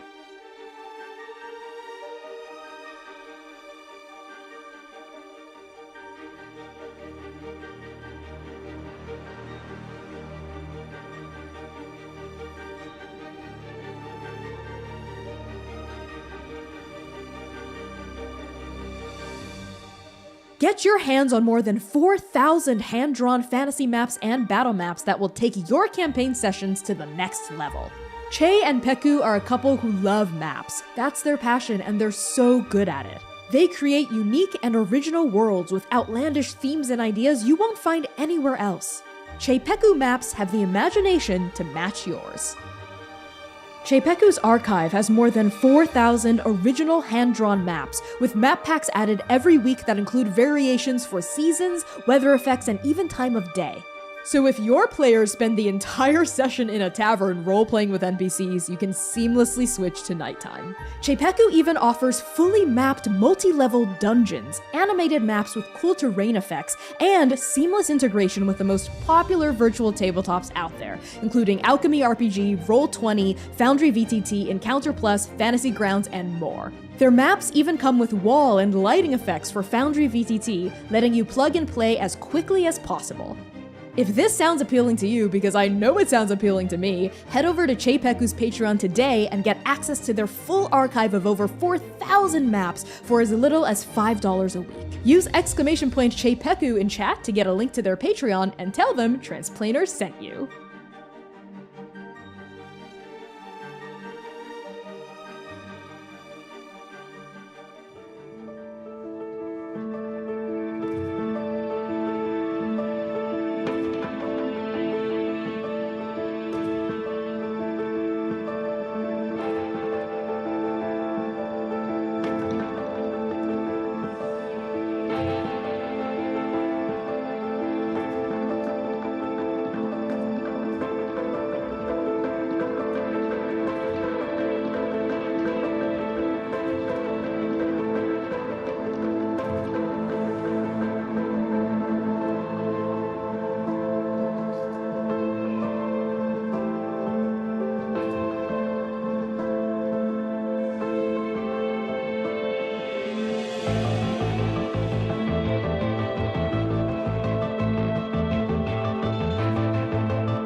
hello, and welcome back to the back half of Arc 2, Episode 7 and Arc 2, Episode 8 of the Chaos Protocol. Before we hop right back into the session, a word about one of our incredible sponsors, Cheipeku. So you can see in the background of us a beautiful scene made by Cheipeku, who are an incredible company that creates unique, imaginative, and outlandish TTRPG maps and scenes that you won't find anywhere else. They've got dozens of variations that are genuinely super cool, like seasons, time of day, weather effects, and even VTT integrations to help make your worlds come to life. So pledge to Cheipeku's Patreon at patreon.com/Cheipeku for as little as $1 per map pack or even scene, which is what we're using. It's super worth it and a lot of fun, no matter if you use battle maps or theater of the mind. So that's our plug for Cheipeku. Do check them out. Supporting our sponsor helps them support us. And now onto the session itself. Just a reminder of content warnings for this particular episode, the back half. We are a dark fantasy series that may contain content that is triggering for some viewers. So content warnings for this session may include fantasy violence, grief, trauma, memory loss, depictions of heights, complex and complicated relationships, visions, romance, guns as weaponry, alcohol and drug use, and mentions of death of loved ones and family. So use !CW in the Twitch chat at any time to get a look at our content warnings. And for more information about our show, if you're on TikTok, go to the link in my bio, transplanerrpg.com, to learn more about our channel and what we do. So with that out of the way, let's go right back into the session.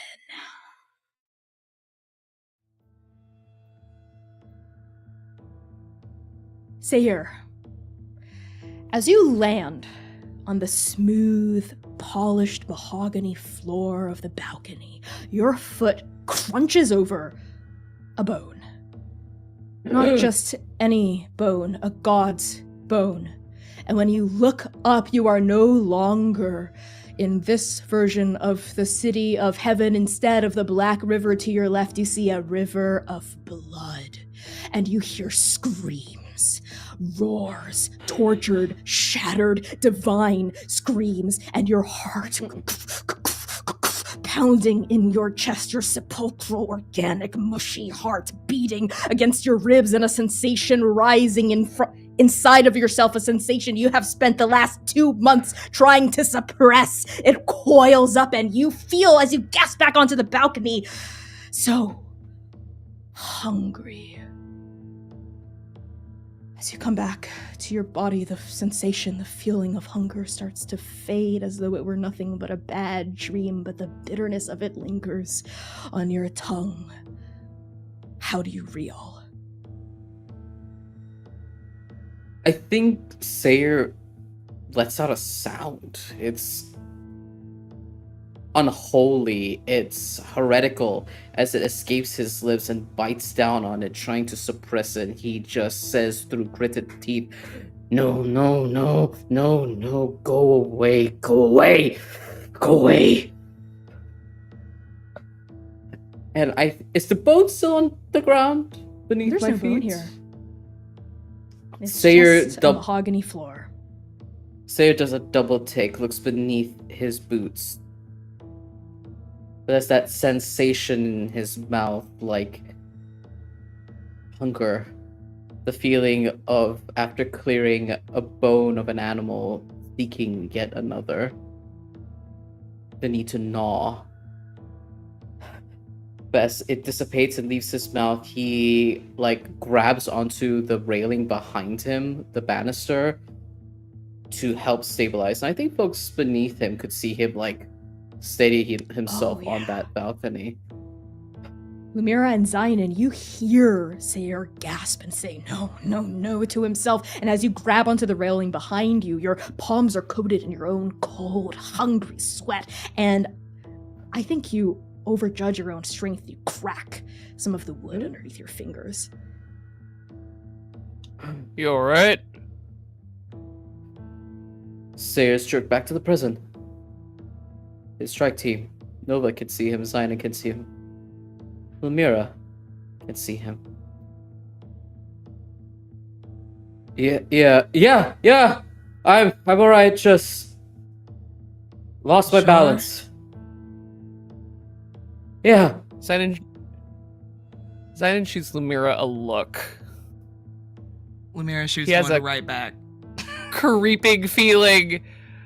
The last time Seer started just talking to himself, there was a giant oil dragon inside of him. And so Zidon is kind of chewing on that as he looks over at Lumira, and there is danger and concern in his eyes. I'm gonna look ahead. I'm gonna see if everything's locked. If y'all want to meet me on the other side. Yeah, other You side. don't sound too sure. Just haven't opened the door yet, that's all. Don't worry, I'm just having a peek. See you on the other side.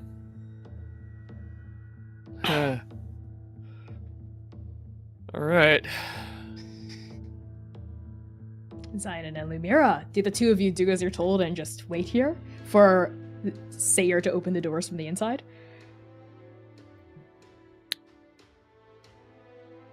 Zidon shakes his head at Sayer's direction. Would you like in from the ground? Well, I tend to try to work smarter instead of harder, so yes. Zidon just nods, steps forward towards the gates. Are they open? They are. I think it would be hilarious if they were just wide open this entire time. But Yeah. but I think for the sake of not making Sayer's noble sacrifice be completely in vain, yes, the doors to the gambling house are closed. Zidon's gonna go up to the gate and give it a shake, see how sturdy they are, see how hard it would be to actually just go inside. Yes, you go up and you shake them. They are not locked. And you're able to kind of part them by pulling them apart in the middle. Zidon just pushes and pushes for both, enough room for both of them to, with their personal bubbles intact, enter the gates.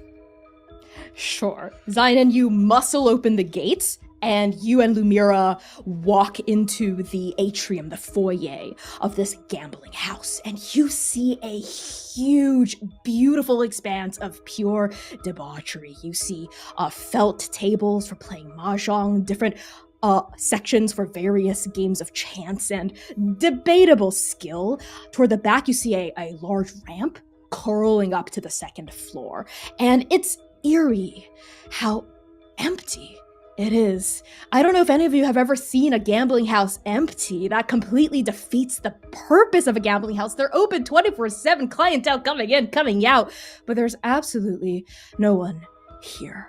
The two of you can even hear your own footsteps, though muffled over this thick tongue of carpet underneath you. You hear them treading over the felt as you look around. And you also notice something else that is very obvious on the interior. On the beautiful obsidian and white marble walls that surround the interior of the gambling house, everywhere are painted black eyes.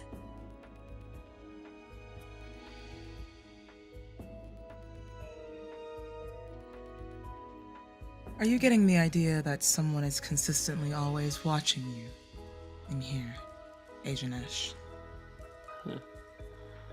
I honestly don't think that changes anywhere we go. Fair, but I'm talking about in particularly here. I don't know. And as he says that, you can see, I think pretty plainly on his face, that he's not looking at the eyes painted on the wall. A distinct change from being on the Wild Sea, where his eyes would dart around and he would keenly take in the surroundings watchfully. This time his eyes go to a mahjong table, and his hand reaches down and he touches the tiles just to hear them click together a little. Just someone's row of tiles. Click, click, click, click. Is this particular location going to be a problem? for you, Agent Ash. No, ma'am. There's no one here to gamble with in the first place, and I don't have much to gamble with other than... And he looks down at the goose.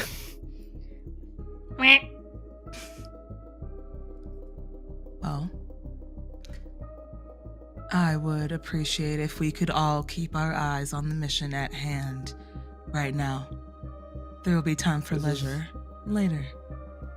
It's all a part of it. And finally he looks around, clear-eyed. What do you think they are?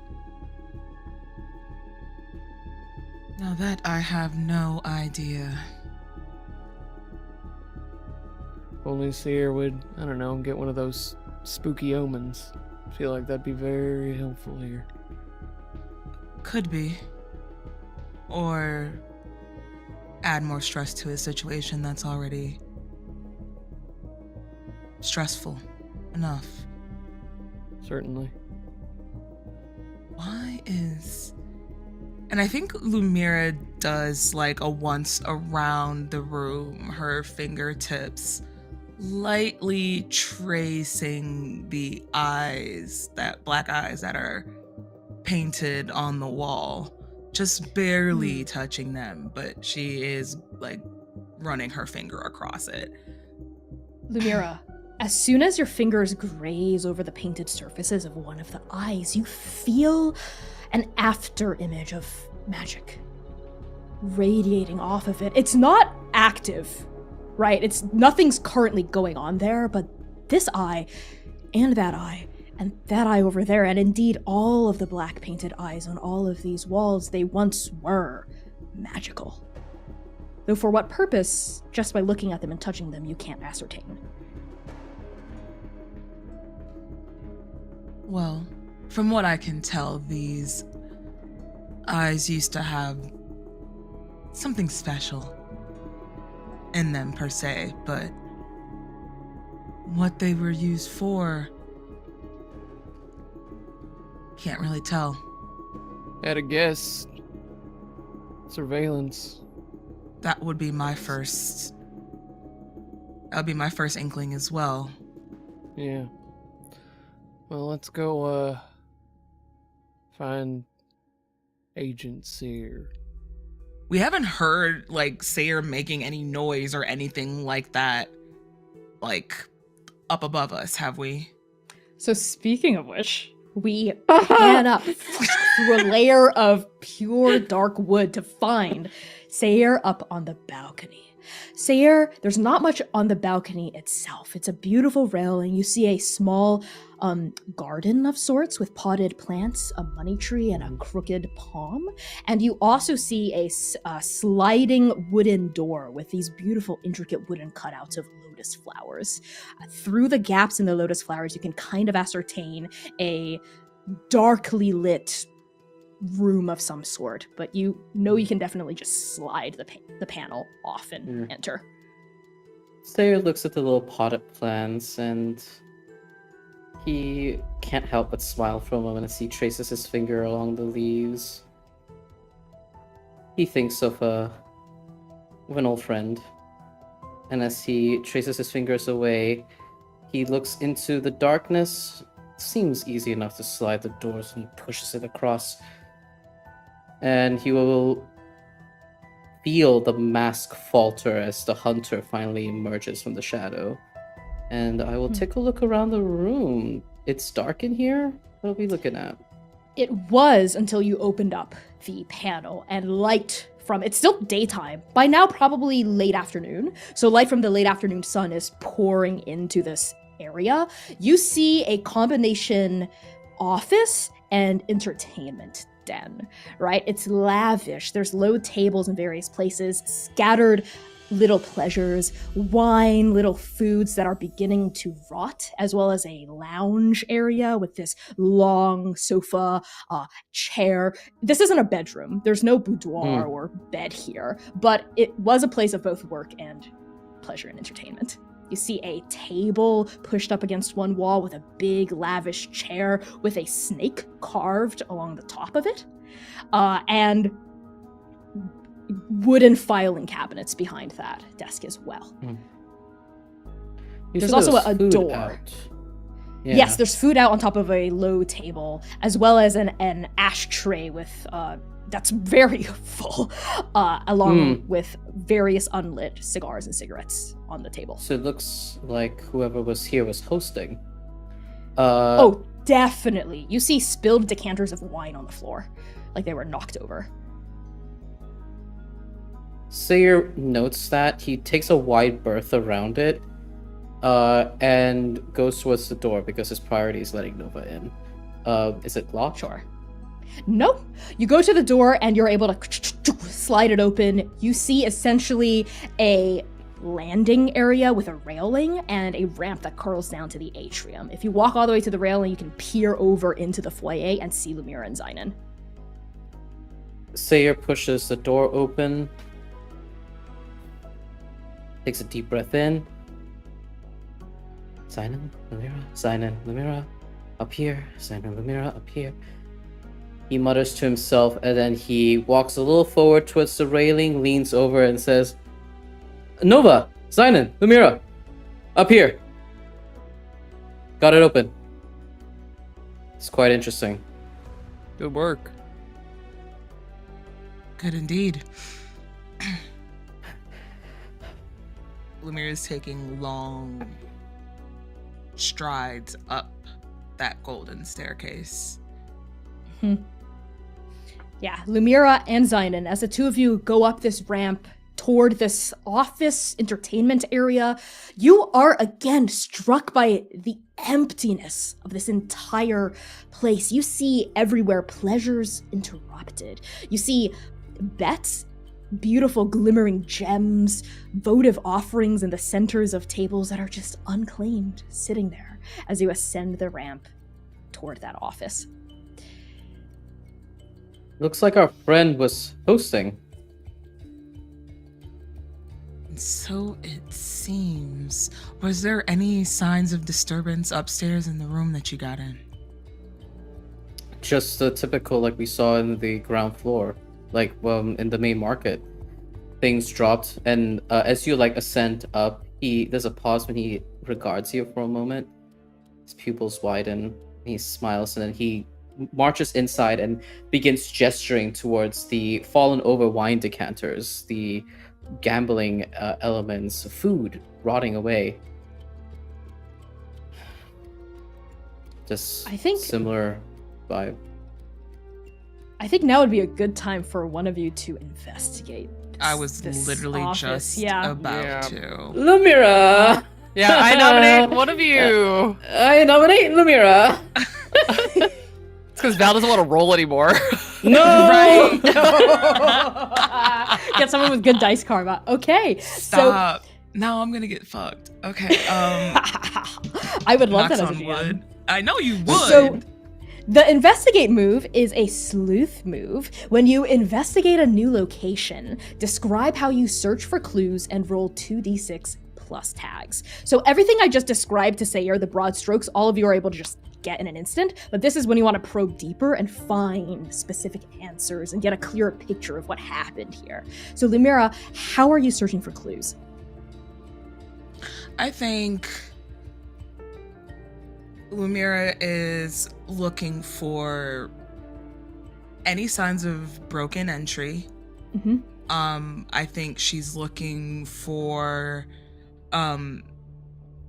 anything that's been left behind, any type of more specifically than anything that's been left behind, but anything that rings of the same similar ping of the magic of the black eyes on the wall.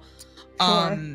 That's more specific. She's really looking for anything that has that same similar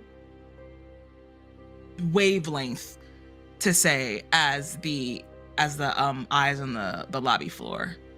Mm-hmm. Okay. So which tags are you invoking? That's what I'm trying to think about. But can I also help?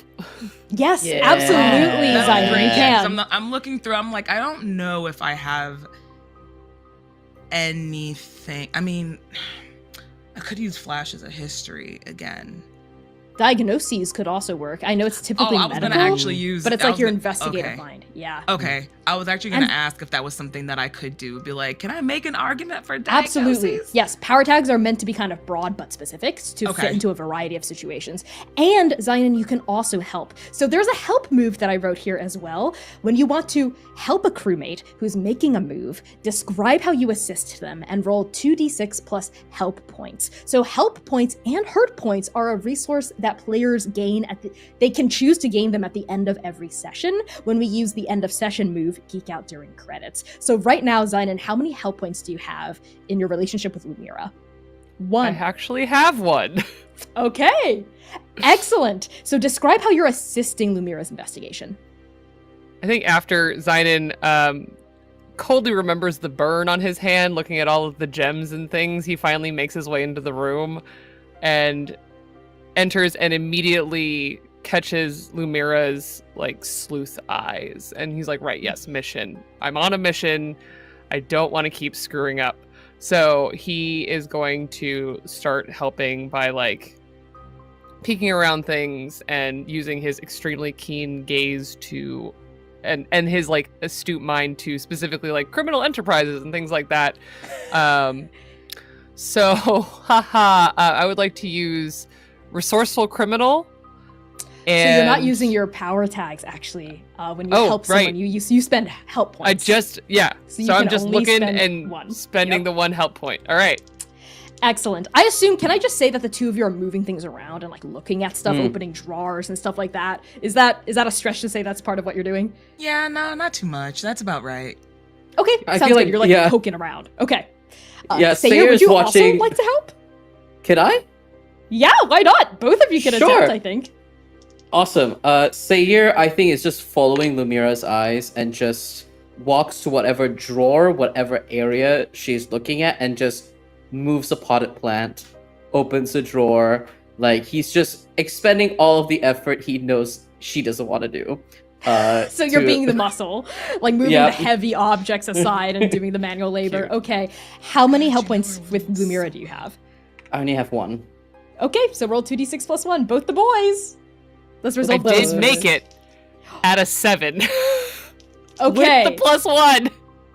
So before we resolve that, let's wait for Sayer. Oh, thank Jesus. That is a 10 Ah, plus 1. 9 Okay, plus- that's 9 plus really 1. good. So Zynon, on a 7 to 9, your support is just fine. It's nothing huge, but it doesn't help them either. Oh, sorry. It's nothing huge, but it doesn't hurt them either. So what a 7 to 9 means is there's no mechanical benefit. It's just kind of flavor as you're looking around and helping Lumira sift through items. Sayer, on a 10 plus, your help is timely and crucial. They get a +1. So Lumira, you get a +1 from Sayer on top of your regular roll. So what power tags are you invoking? I'm gonna go ahead and use diagnoses. Okay. And then the +1 from Sayer, so +2. That's it? Okay, wonderful. Roll 2d6 plus 2 for investigate. Okay, let me find investigate so I can look at it.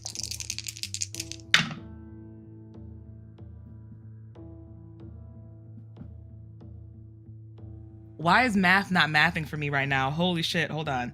What are the You're pips on doing the so die? good. 9. It's a 9. Total? Total.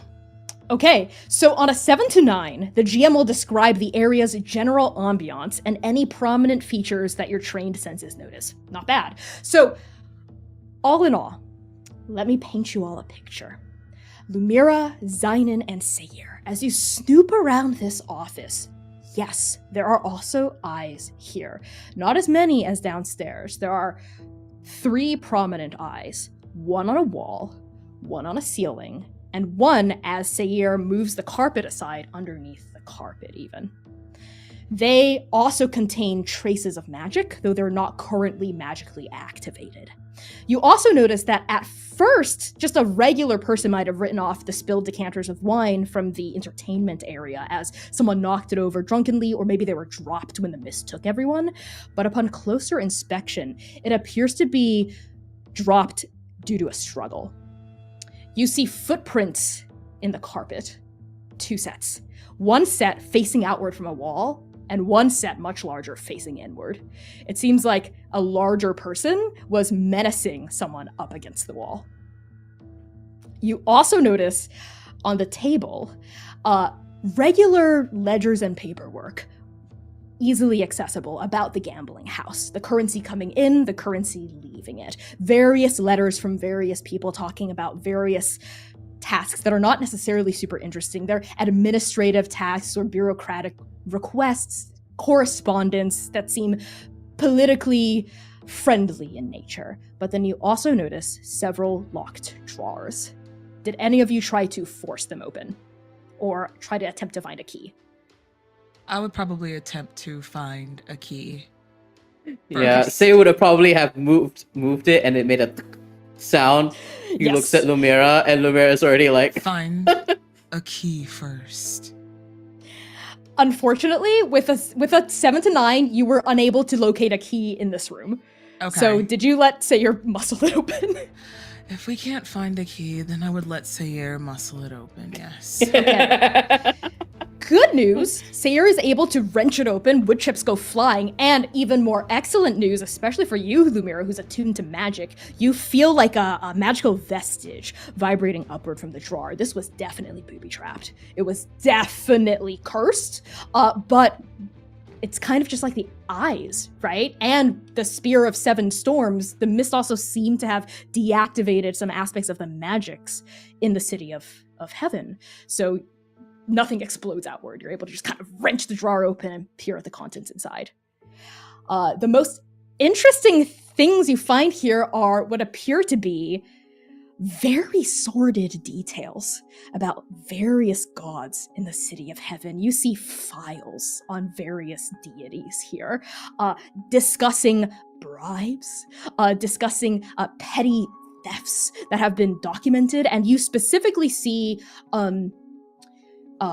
very realistic looking black and white drawings that seem to have caught people in the act from various angles, right? But it's almost like a vision was inscribed onto a piece of paper. The closest thing you ascertain to a photograph that might exist here. One of them in particular is in a red file that seems to be chosen because it seems to have some kind of sentimental value. And inside this file, you see the name of the god that has the sordid details on is called Harping. And you see an image of a woman kissing another woman, like kind of from like an above angle. They're like embracing. And then you see the same woman who was kissing another woman, like sitting for like a nice portrait of her wife, and her child. But the wife is not the same as the woman she was kissing. Does the wife or child look familiar in the picture at all? No. Every face that you sort through is completely new. Something interesting about the other woman, let's say, is that the eyes, it's wherever this picture was taken or wherever this vision was inscribed, it doesn't seem to be in the City of Heaven. You see in the background like a humble country farm, and then it hits all of you. That woman's immortal, whereas the wife is a god. Ooh. So this drawer is full of blackmail material. That's what it is. Zidane looks it all over. Some things never change, even if you're a god. Unfortunately, so it seems. Well, at least so this is they were. something like what we came here for.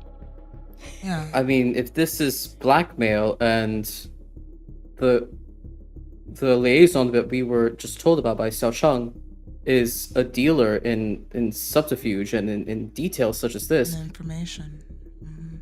does that mean, and his eyes pan over towards the spilt over struggle area and looks back at Nova, vengeance at the door? I'm not 100% sure, but look at this. And Lumira will pull both of you, more specifically Zynon, over to the footprints that she saw earlier and points them out specifically. Check out the angle of these. What do you think? Zynon steps up to them, puts his boot next to the footprints just to like gauge for size. Mm-hmm. The smaller And set looks is over even this. smaller than yours. So whoever those belong to was rather short, rather diminutive and slight. The larger pair, very much a tall person, maybe taller than I think any of you in your party, and you immediately think of the two gods that you saw in your vision. They seem to match up. The woman going inside would match up with like the large footprints, and the person smoking on the balcony would match up with the small one. The vision I saw. And he says the word like it hurts a little. The owners of these footprints might have been a part of that. The smaller set to the owner of all this.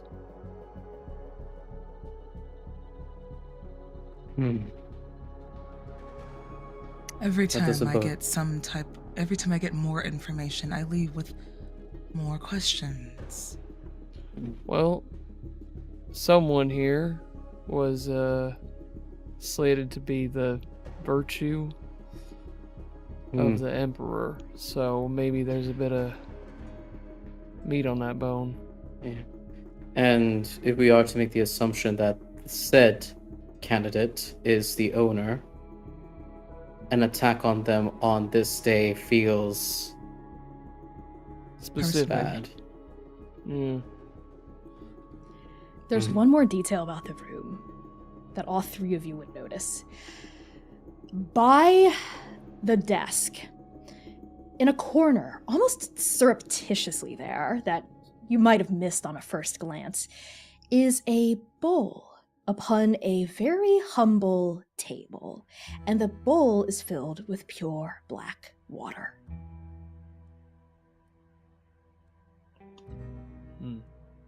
Ink?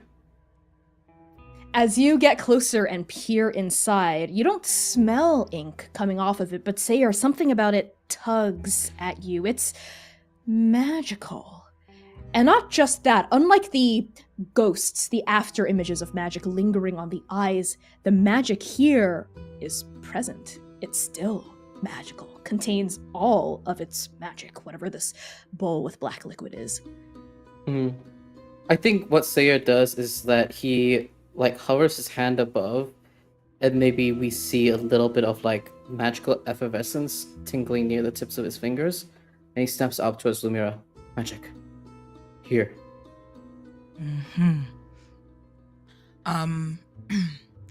Dang, I wanna like investigate this now. Let me take a look at the. Absolutely. what I I think can in order do. to activate this or use it, it would be more like channeling your power or even gazing into the mist.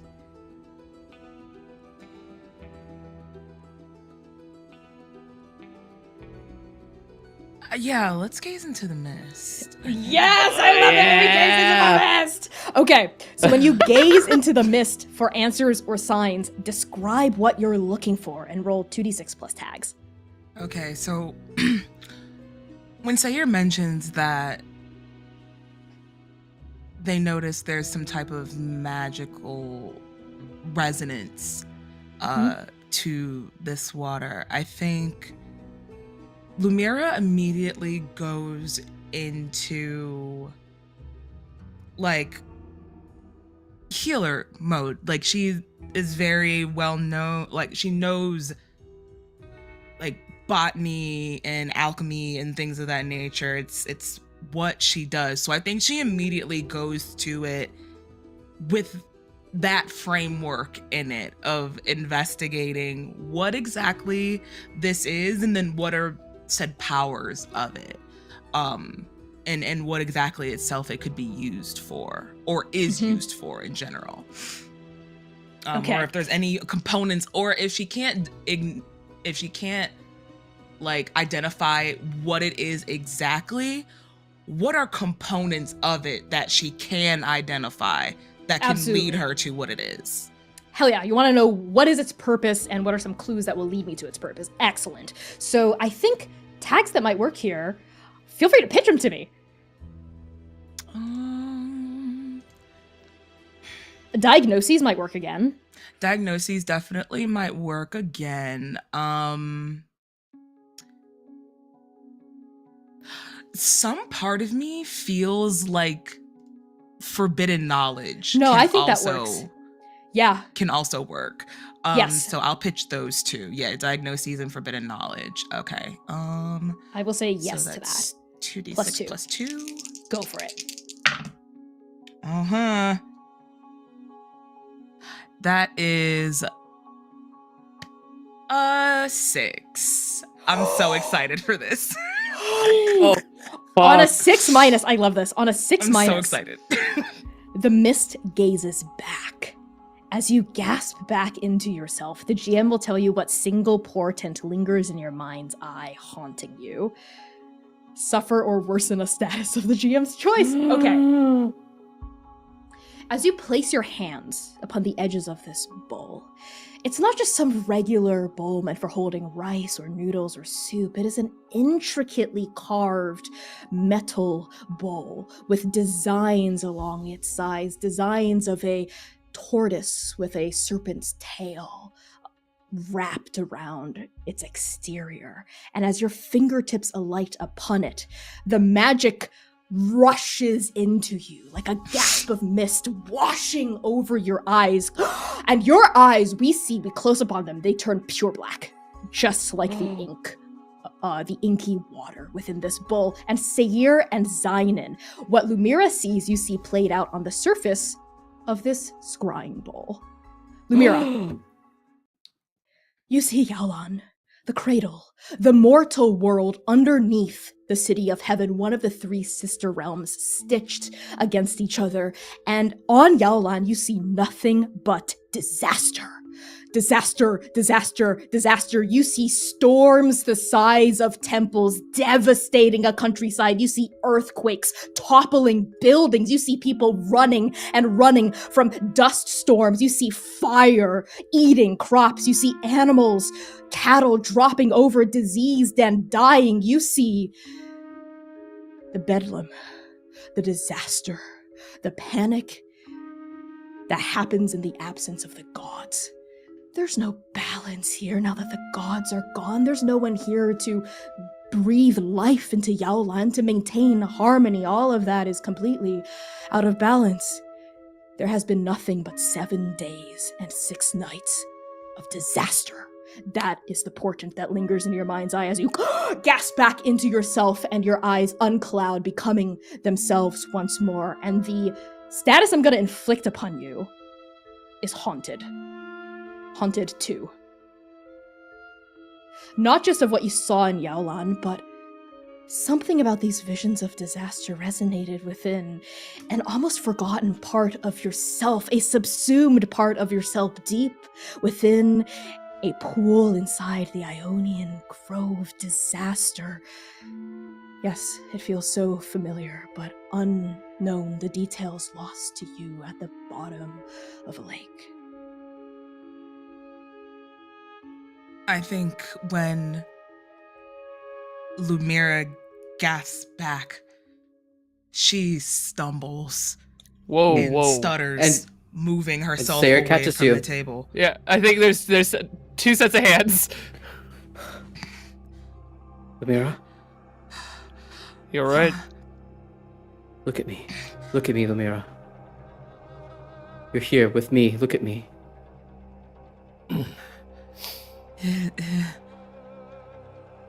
Yeah, it is something akin to oblivion. Oblivion. Yeah. Guess we know why we're here.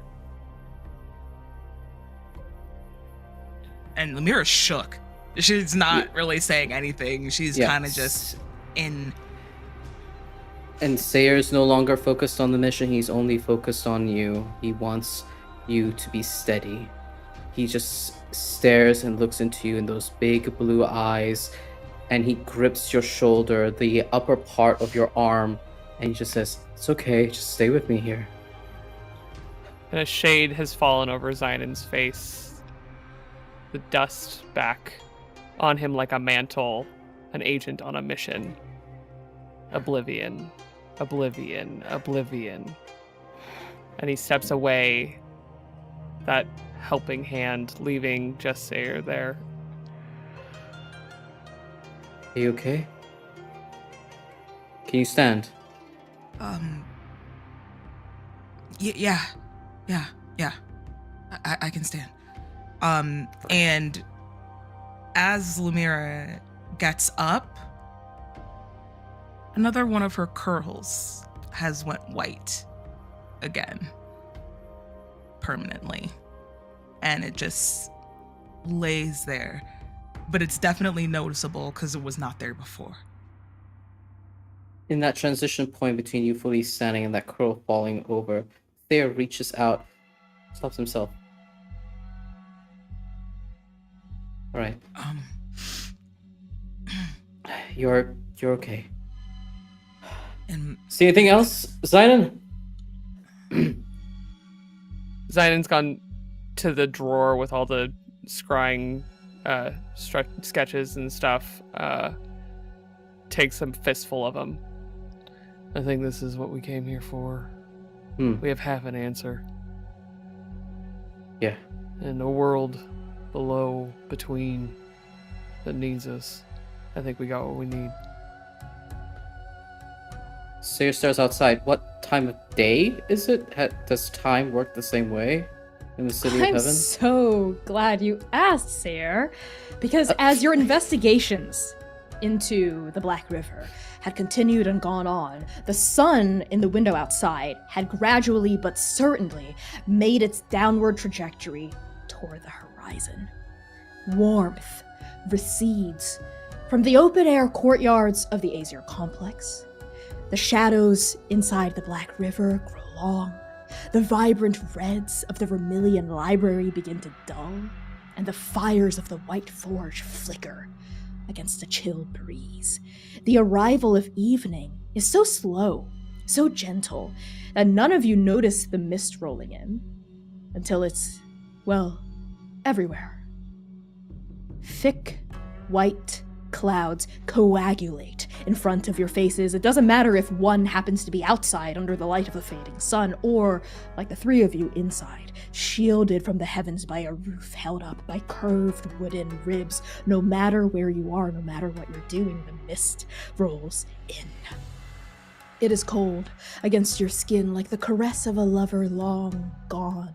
It lingers on your clothes, your hair, behind the whites of your eyes. It becomes so dense that you can't see more than 3 boo ahead of yourselves. Your minds begin to cotton.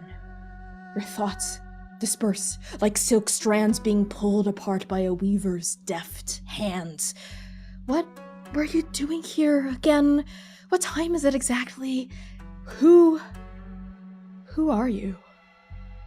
These questions bubble to the surface of your consciousness like lotus flowers drifting across a tranquil pond. Pretty little questions with no real answers, aren't they? Answers that elude you as soon as you reach for them. It is as though you are slipping into a dream, farther and farther away from yourself, calmer and calmer, darker and darker, until, just like that, the mist rolls back out. It clears. Your mind sharpens. Your eyes refocus. And Strike Team Nova, you now find yourselves in the company of gods. And we're gonna end the session there. I fucking knew you were thank gonna do all. that shit. Look at this victory dance! Do you all see this? That's Do you all see this? That's me. I've been your game master and creative producer, Connie Chong. My pronouns are they, he, and she. You can find me across the internet at byConnieChong. That's BYCONNIECHANG, especially TikTok. Come give me a follow, tap those hearts. Check out Translator RPG in my bio. And I'm gonna pass along introductions over to Valiant Dorian. Hi, I'm Valiant Dorian. I'm Valiant Lovewins Dorian. Hi, I use he, him, his pronouns. You can find me all around the internet at Valiant Dorian or at Otso Spiritbearer. Please enjoy that lovely treasure I just set you on.